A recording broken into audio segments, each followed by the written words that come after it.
আসসালামু আলাইকুম। আশা করি সবাই ভালো আছেন। আমার নতুন একটা ভিডিওতে আপনারা স্বাগতম। কত সুন্দর গ্রামীণ দৃশ্য দেখে এই মনটা জুড়াইতেছে। কিন্তু ভাই, এই যে পানিটা দেখতেছেন, এই পানির ভিতরে বিশাল এক হিংস্রতা লুকায় আছে। হিংস্রতা মানে এইটা একটা নদী, আর নদীটা হইল আমরা লগের গ্রাম জয়নগর সৈগরিয়া হলাপাড়া দিয়া বাংলাদেশের অনেক দূরে পর্যন্ত গেছে। এই নদীটা শুরু হয়েছে মূলত ইন্ডিয়ার থেকে।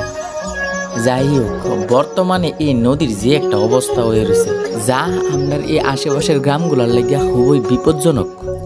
ভিডিওটা করছি আমি 2024 সালের 20 আগস্ট বিকালবেলা।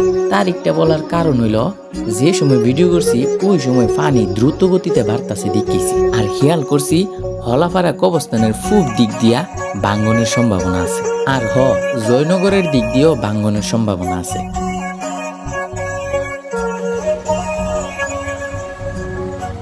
যদি হলাপাড়া অথবা জয়নগরের দিক দিয়ে যে দিক দিয়ে ভাঙ্গা পড়ে, আপনার গ্রাম সহ উত্তর দিকে পশ্চিম দিকে যত গ্রাম আছে, গ্রামগুলাতে বন্যায় পরিণত হইব।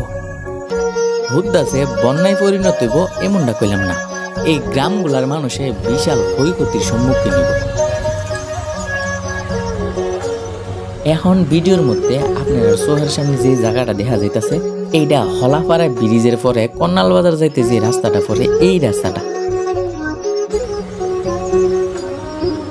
এই হাওড়া নদীর বান সামনের দিক দিয়ে ভাঙ্গিয়া রয়েছে, তবু দেখেন পানির কি অবস্থা, একদম রাস্তাত পানি উঠতে রয়েছে।